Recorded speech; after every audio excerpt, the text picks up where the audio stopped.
WIU Libraries celebrates Banned Books Week. Celebrate the freedom to read.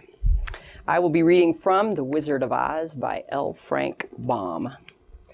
Dorothy told the witch all her story, how the cyclone had brought her to the land of Oz, how she had found her companions, and of the wonderful adventures they had met with.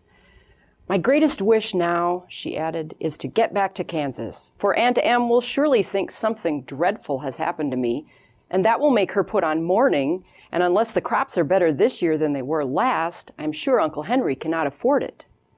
Glinda, the good witch, leaned forward and kissed the sweet upturned face of the loving little girl. Bless your dear heart, she said, I am sure I can tell you of a way to get back to Kansas. The witch turned to the Scarecrow. What will you do when Dorothy has left us? I will return to the Emerald City, he replied, for Oz has made me its ruler, and the people like me. The only thing that worries me is how to cross the hill of the Hammerheads.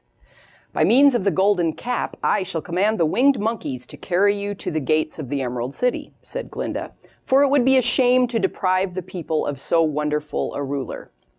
Turning to the Tin Woodman, she asked, what will become of you when Dorothy leaves this country? He leaned on his axe and thought a moment.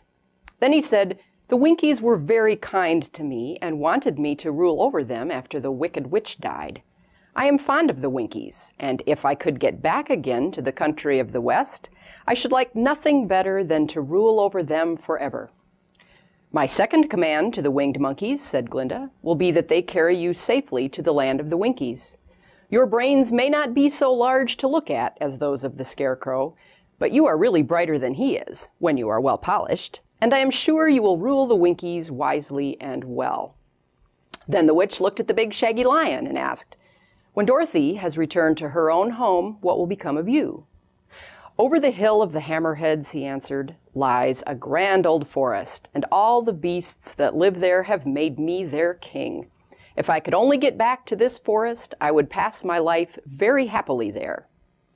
My third command to the winged monkeys, said Glinda, shall be to carry you to your forest.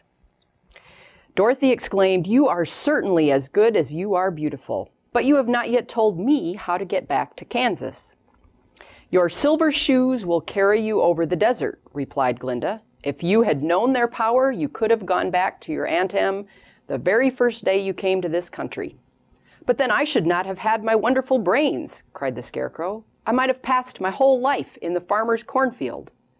And I should not have had my lovely heart, said the Tin Woodman. I might have stood rusted in the forest till the end of the world. And I should have lived a coward forever, declared the lion, and no beast in all the forest would have had a good word to say to me. This is all true, said Dorothy, and I am glad I was of use to these good friends. But now that each of them has had what he most desired, and each is happy in having a kingdom to rule besides, I think I should like to go back to Kansas.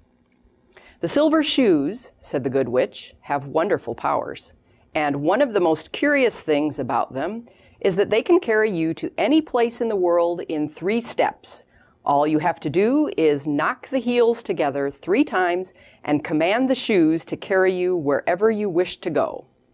If that is so, said the child joyfully, I will ask them to carry me back to Kansas at once. I've loved The Wizard of Oz since I was a little girl, and recently I've had fun reading it with my 6-year-old niece.